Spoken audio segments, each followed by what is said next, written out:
Dentro de la mitología griega hay una historia que a mí en lo personal siempre me ha causado mucha curiosidad, me ha llamado mucho la atención, y es la historia de Troya, o mejor dicho, del caballo de Troya.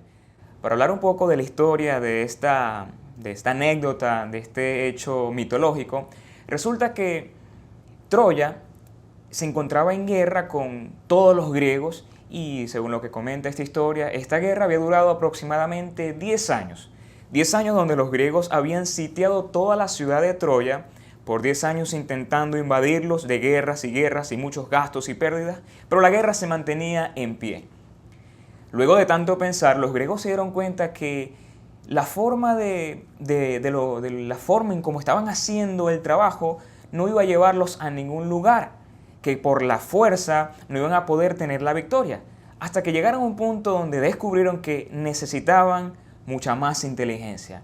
Fue así cuando ellos decidieron crear aquel caballo de madera, conocido ahora por el caballo de Troya. Era un caballo gigante hecho de madera con la intención de engañar a los ciudadanos de Troya. Resulta que los griegos colocan frente a las puertas de la ciudad aquel gran caballo y deciden retirar a todo el ejército. Esto fue interpretado por los troyanos como una señal de rendición, pero también interpretaron el caballo como una muestra, o mejor dicho, como una ofrenda para aplacar la ira de los dioses. Los troyanos, al ver lo que estaba sucediendo, se emocionaron tanto que abrieron las puertas de su ciudad y dejaron entrar al caballo de madera, este gran gigante caballo de madera. Lo que ellos no sabían era la sorpresa que se escondía dentro de ese caballo. La historia cuenta que luego de este evento hubo gran celebración, hubo gran alegría, emoción en el pueblo, risa, alegría, bebida, celebración a lo grande por la victoria y por la semejante ofrenda que habían recibido, este gran caballo de madera. La historia comenta que luego de eso, de la celebración, pasó la noche y muy oscuro, muy de noche, muy tarde en la madrugada, donde las personas empezaron a descansar, a dormir, los vigías, los vigilantes empezaron a descansar, se descuidaron y fue en ese momento donde dentro del caballo, de este gran caballo, en el vientre, en el estómago, se encontraban los mayores guerreros griegos. Ellos bajaron del caballo, abrieron las puertas de la ciudad y luego de eso acabaron con la vida de todo ciudadano de Troya, incendiaron la ciudad y eso fue una anécdota que impactó todas las naciones prácticamente. Ahora, ¿qué fue lo que sucedió allí? ¿Cuál fue el error? El error fue dejar entrar a ese caballo. Y ese caballo de alguna forma le costó la vida, le costó el reino a todos los habitantes de Troya. Aunque es una historia mitológica, no es una historia real, encierra una realidad interesantísima que tiene enseñanzas y tiene implicaciones para nosotros hoy día. Y es que muchas veces, de forma muy sutil, de forma inesperada, las cosas negativas, los grandes peligros se presentan de esa manera. Y el peor error que podemos nosotros tomar es permitirle entrada a nuestras vidas. ¿A dónde quiero llegar con esto? ¿Qué deseo alertarte hoy? Hace varias semanas yo estuve compartiendo con ustedes que nosotros en estos tiempos de coronavirus hemos tomado ciertas medidas de prevención, hemos tomado ciertas acciones para cuidarnos, hemos tomado ciertas iniciativas para prevenir que cualquier agente tóxico, en este caso el coronavirus, pueda entrar a nuestra vida y a nuestros hogares. Pero yo recuerdo que les comenté que sin darnos cuenta podemos estar permitiendo que ciertos virus, ciertos agentes indeseados en un sentido moral, en un sentido espiritual entren a nuestras vidas. Recuerdo que esa semana les hablaba acerca de la ira, del estrés, de la frustración, que podemos proyectar esas cosas en nuestro hogar y eso trae malestar en nuestras familias y que tenemos que tener cuidado en permitir este tipo de cosas. Y en estos tiempos que estamos viviendo, yo me atrevería a decir que tenemos que tener mucho cuidado en permitir entradas de caballos troyanos. Es tanto así esta idea del caballo de Troya que incluso hay un virus cibernético que le llaman el troyano, que aunque apareciera en un principio inofensivo y también hasta útil para algunas personas, cuando entra en el sistema empieza a contaminarlo, infectarlo, empieza a dañar cualquier tipo de archivos, a tal punto que puede dañar programas hasta tu computadora. En este tiempo o en estas semanas que vamos a estar compartiendo con ustedes, hemos iniciado una serie que ya las chicas pudieron presentar, que tiene por nombre Enemigos de la Fe. Yo le pudiera llamar también troyanos, que son elementos que de forma silenciosa, de forma sutil, empiezan a ingresar en nuestra vida y nosotros sin darnos cuenta podemos abrirle espacio y cuando entran empiecen a hacer mucho daño y si permitimos que se desarrollen en nosotros, eso puede traer grandes consecuencias a nuestras vidas. Estos troyanos o estos enemigos espirituales son enemigos de la fe configurados para dañar nuestro sistema espiritual, para dañarnos moralmente, para dañarnos familiarmente. Y en estas 4 semanas estaremos hablando de 4 enemigos. Estos son el desánimo, la incertidumbre, el temor y la frustración. Hoy quiero hablarte del desánimo. Creo que no es muy difícil definir lo que es desánimo, pero quiero leerles algunas cosas. Desánimo es falta de ánimo, decaimiento emocional, decaimiento afectivo, físico, perder la energía para hacer, para desarrollar o para aprender cualquier cosa que quisimos en algún momento hacer. Es una sensación que casi todas las personas en algún momento lo han experimentado en sus vidas. Los muchachos hace poco estaban diciendo que en estos tiempos que estamos viviendo, todos hemos tenido que transitar por valles de desánimo. Todos nos hemos sentido desanimados en algún momento y yo quiero decirte algo. No está mal que te desanimes, que sientas que tus fuerzas decaigan. Es parte de la vida. El problema es que permitamos que el desánimo se integre en nosotros de tal manera que nos dañe. El desánimo es peligroso para nosotros si permitimos que ellos hagan un trabajo en nuestros corazones, en nuestra mente, en nuestras emociones. Esta sensación, de alguna forma, todos los hemos experimentado y quizás tú en este momento te sientas desanimado, hayas perdido el ánimo, el interés para hacer ciertas cosas, sientes que no eres el mismo y cosas están ocurriendo en tu vida. ¿Y sabes qué es lo que el desánimo hace en las personas? Muchas veces nosotros pensamos que el desánimo es sentirme triste, es sentirme mal por algo, es perder quizás la iniciativa. El desánimo hace muchas cosas en nosotros y muchas de ellas no estamos conscientes que están ocurriendo en nuestras vidas. Por ejemplo, cuando le damos entrada al desánimo, ocurre decaimiento emocional, empezamos a sentirnos apáticos, empezamos a experimentar dificultad para hacer tareas. Antes yo realizaba algo y quizás tardaba 1 hora en hacerlo, pero como estoy desanimado empiezo a posponer, a procrastinar. La procrastinación muchas veces puede estar relacionada con el desánimo. Y empezamos a evadir la responsabilidad porque no tenemos el deseo, no tenemos el interés de resolver y hacer ciertas tareas. Eso es una de las cosas que trae el desánimo. Otra cosa que trae el desánimo es la pérdida del placer. Aquellas cosas que nos causaban placer, emoción, satisfacción en la vida, empiezan a tener un sinsabor en nosotros. Y que tenemos que tener mucho cuidado de que lamentablemente el desánimo está provocando en la vida de los venezolanos mucho desánimo, mucha pérdida de placer. También incluso hay personas que si no controlan esta situación de desánimo, se puede convertir en algo de horas, de días, de semanas, de meses, hasta convertirse en una condición crónica o clínica.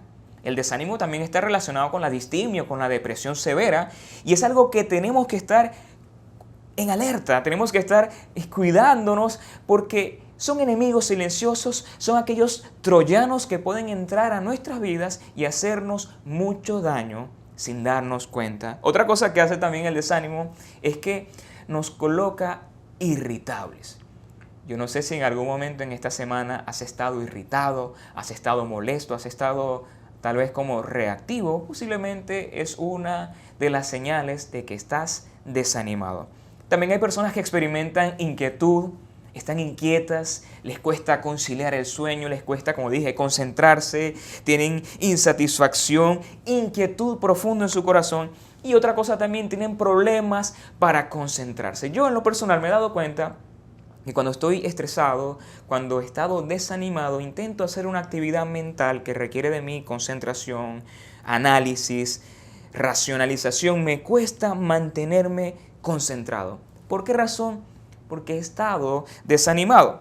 Ahora, otra cosa interesante del desánimo es que muchas veces cuando permitimos que el desánimo eche raíces en nosotros, empezamos a experimentar como una especie de desesperanza, como dicen ahora, desesperanza aprendida. Es como que sentimos que se hace parte de nosotros, el desánimo es tan grande en nosotros que sentimos que, bueno, así es mi vida.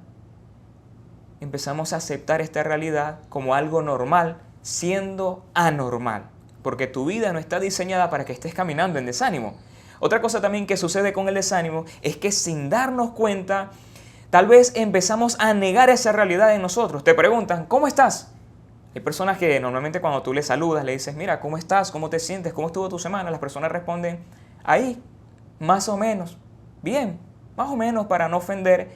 Eso es una señal de que posiblemente las situaciones externas les están afectando anímicamente. Y bueno, para nadie es un secreto que estas situaciones tienen el potencial de afectarnos emocional, espiritual, moralmente y racionalmente también. El desánimo, otra cosa que he descubierto del desánimo, es que el desánimo se alimenta de cosas. El desánimo se alimenta de las circunstancias que estemos viviendo. El desánimo se ancla a circunstancias negativas. El desánimo se aprovecha, se alimenta o se fortalece en la forma en cómo nosotros podemos interpretar las situaciones que estemos viviendo. Si tú eres de las personas que siempre ve de las situaciones todo lo negativo, todo lo malo, todo un problema, toda una resistencia, eres el candidato para estar siempre desanimado y a ser torturado por este enemigo de la fe que es el desánimo. Y yo quisiera en este día alertarte, a ponerte en alerta y decirte, no permitas que las circunstancias que estés viviendo te desanimen a tal punto que controlen tu vida, tus pensamientos, tus emociones y que te hagan tomar decisiones irracionales. Porque muchas veces cuando estamos desanimados podemos caer en el error de la irracionalidad. Como dije, el desánimo tiene una fuente de poder que son las circunstancias y la forma en cómo interpretamos las situaciones. Hace poco estuve conversando con los chicos de acá de la iglesia, con quienes nosotros estamos compartiendo y diseñando este programa para ser de bendición con ustedes. Y yo les decía que nos estamos cuidando del coronavirus, nos estamos cuidando de este virus, pero sin darnos cuenta hay cosas en que nosotros sin darnos cuenta estamos descuidando. Las personas hoy día por el aislamiento, por la privación, por las preocupaciones, por la frustración, por el desánimo, se están enfermando. De alguna forma, para decirlo en estas palabras, están somatizando las circunstancias que están viviendo y tenemos personas enfermas, no de coronavirus, pero sí de otras cosas. Y yo quiero alertarte y quiero decirte, cuida tu vida en el sentido espiritual, cuida tu vida en el sentido físico, pero también tienes que cuidar tu vida en el sentido emocional, porque cuando emocionalmente estás afectado, eso va a afectarte integralmente y es una de las cosas que nosotros en esta serie queremos alertarte de estos grandes y potenciales enemigos. ¿Por qué pasa esto? Le hemos dado entrada a estos troyanos. En el caso de los cristianos, muchas veces a nosotros lamentablemente nos han enseñado que nosotros como los cristianos no podemos padecer, no podemos sentirnos mal y eso es un error porque la Biblia, cuando tú la examinas rigurosamente te das cuenta de algo maravilloso y es que cuando la Biblia dice no te desanimes, no te afanes, no te angusties, no tengas temor, no te entristezcas, es por una razón y es que precisamente como seres humanos frágiles que somos tendemos a debilitarnos, tendemos a sentirnos afligidos, esas cosas pasan y por esa razón Jesús muchas veces nos dice no tengas temor, no te aflijas, descansa en mí, yo aligero tu carga. Qué buena noticia saber que en la palabra de Dios podemos alcanzar y encontrar esos elementos que nos ayudan a poder liberarnos de estas cosas terribles que pueden estar ocurriendo en nuestra mente y en nuestros corazones. Y ¿sabes una cosa? Yo me he dado cuenta que el principal agente o el principal personaje que le interesa que tú te desanimes, que tú decaigas, que tú te deprimas, que a ti te vaya mal, ¿sabes quién es? La Biblia revela el personaje y es el diablo, es el enemigo, es Satanás. Y por cierto, el apóstol Pablo a los tesalonicenses les dijo una vez, no olviden las maquinaciones del enemigo, él siempre va a buscar oportunidad de afectar y dañar a la iglesia del Señor. Y si tú eres parte de la iglesia del Señor, si tú eres creyente en Jesús, El enemigo tiene como objetivo dañar tu vida espiritual, emocional, familiar, dañarte integralmente. Y ese señor es el diablo. Y la Biblia nos enseña que nosotros como pueblo de Dios hemos transitado por problemas lamentables. Un ejemplo de esto pudiera ser el pueblo de Dios en el Antiguo Testamento, cuando ellos tenían como misión restaurar las murallas de Jerusalén. Ellos tenían esa misión, levantar las murallas caídas. Esa era su única misión dada por Dios. Pero al parecer el pueblo empezó a desanimarse, el pueblo empezó a sentirse mal, a sentirse afectado por la situación y empezaron a decaer en su trabajo de levantar las murallas de Jerusalén. Sumado a eso, al parecer habían enemigos a su alrededor buscando ocasión para dañarlos y agredirlos físicamente. Estos dos elementos externos estaban afectando el ánimo del pueblo de Dios. Y en Nehemías 4:10 encontramos algo muy interesante. Lo voy a leer. Por su parte, la gente de Judá decía: los cargadores desfallecen, pues son muchos los escombros. Ellos estaban mirando la dificultad. Era tanto el desánimo que estaban poniendo su mirada en vez de Dios, que era quien les fortalecía y les estaba dirigiendo. Colocaron la mirada en las circunstancias. Son muchos los escombros. No vamos a poder reconstruir esta muralla. Estaban prácticamente limitados. Había una gran labor por realizar, había resistencia, sí las había amenazas, pero lamentablemente habían dejado que estas circunstancias echaran raíces en sus corazones y empezaron a desanimarse. Lo vuelvo a decir, ¿sabes quién es el primer interesado en que te desanimes? El diablo. Y esto me hace recordar que hace muchos años escuché una historia, no recuerdo si fue que la escuché, si fue que la leí por la internet. La historia es la siguiente. Resulta que el diablo había elaborado un negocio. Había abierto sus puertas donde vendía todo tipo de armamento para dañar a los cristianos, a los hombres de fe. Un hombre curioso decidió entrar a aquel negocio y empieza a observar en aquel negocio varios lugares, varios elementos. Estaba la ira, estaba el adulterio, estaba la fornicación, estaba cualquier tipo de pecado que el diablo intenta utilizar para dañar a las personas. Estaba todo tipo de pecado. El punto era que en todas esas herramientas que el diablo estaba vendiendo, había una herramienta que resaltaba y que estaba puesto en un lugar especial. Este hombre se interesó y le dice: ¿y esa herramienta, diablo, cuál es? Él dice: ¿no sabes cuál es? Es la mejor herramienta. Es la herramienta que me ha generado la mayor de las utilidades. ¿No sabes cuál es? El hombre curioso dice: no sé cuál es. El diablo le dice: es el desánimo. Esta arma es tan potente que yo me puedo quedar sin las demás, pero sin ella no puedo hacer nada. Con ella, aunque no tenga ninguna de las demás, yo puedo producir estas otras. Es tan poderosa que hace que las personas fallen, se alejen de Dios, fracasen, se empobrezcan solamente con el desánimo. ¿Qué quiero decirte con esto? Es que el desánimo es tan peligroso que el enemigo lo usa para infundir en ti todo tipo de sentimientos, pensamientos, emociones y acciones para que tú termines de alguna forma tomando malas decisiones, siendo irracional, y lo más lamentable es alejándote de Dios y alejándote de la fe. ¿Sabes algo? Y quiero decírtelo sinceramente: si estás desanimado, si te sientes alterado, si te sientes que tu vida no es la misma, no escondas tu realidad. Uno de los peores errores que nosotros podemos cometer es que tenemos un problema, tenemos un incendio, tenemos un caballo troyano en nosotros y no queremos reconocer la realidad. Las personas que superan circunstancias son aquellas personas, en primer lugar, que reconocen su situación personal, su situación emocional y su situación espiritual. ¿Qué debemos hacer? Atender la situación que estemos experimentando. Si estás desanimado, yo quiero invitarte y a motivarte a atender esa situación que estás experimentando. Y la palabra de Dios nos da recursos, nos da herramientas y nos recuerda que muchos hombres de Dios tuvieron que transitar por circunstancias difíciles. Un ejemplo de esto lo encontramos en 2 Corintios capítulo 12, si no me equivoco, capítulo 12, versículos 8 y 12. El apóstol Pablo estaba lidiando con una debilidad.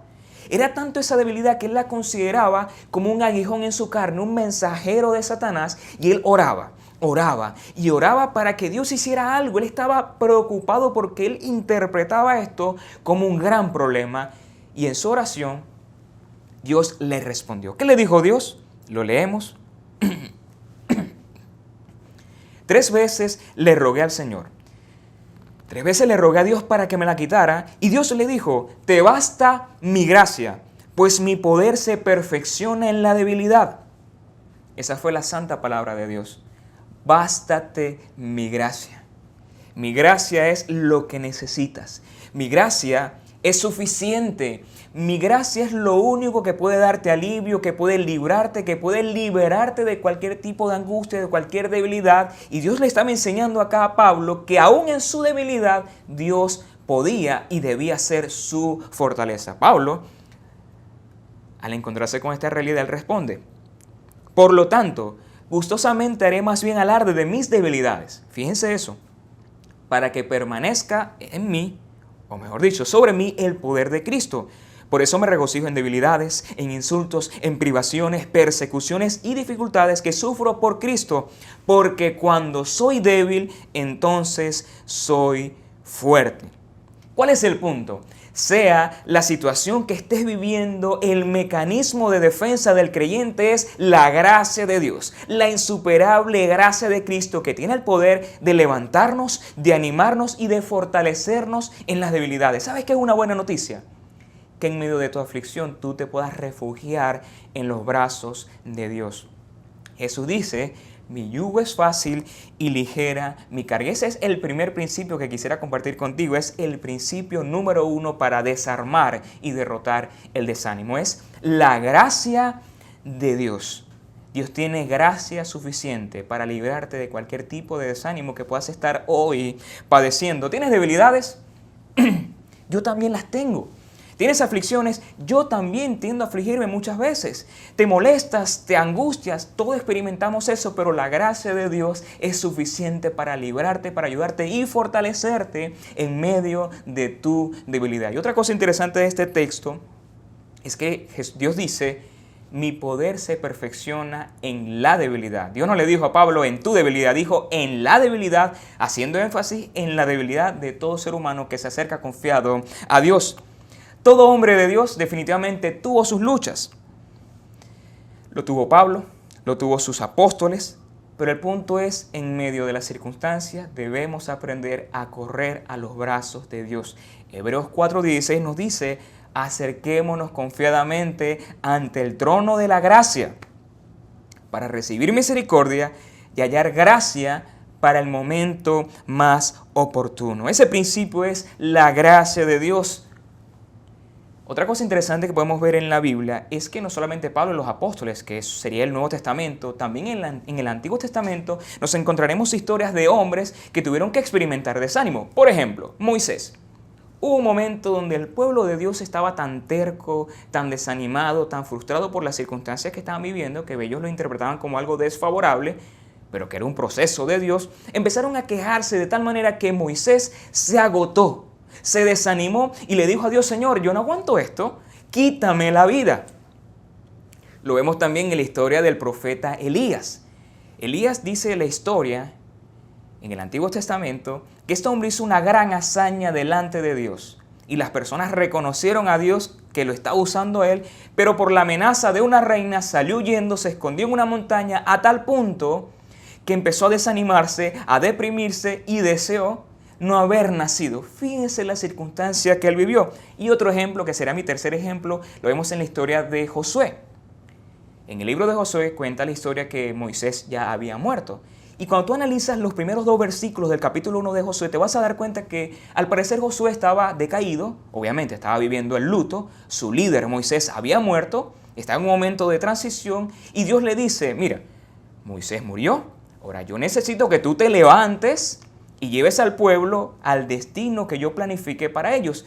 Y Dios le dice, levántate Josué, y más adelante le dice o le da una palabra que viene a ser una promesa para él, pero también para nosotros en estos tiempos que estamos viviendo. Ahora, ¿qué relación hay en estos 3 personajes? Moisés, Elías y Josué. Es que ellos vivieron circunstancias difíciles, circunstancias desalentadoras, circunstancias que uno pudiera interpretarlas como trágicas, pero que en medio de esas circunstancias contaron con la gracia de Dios, pero también contaron con la atención y la compañía, o mejor dicho, con el acompañamiento seguro de Dios.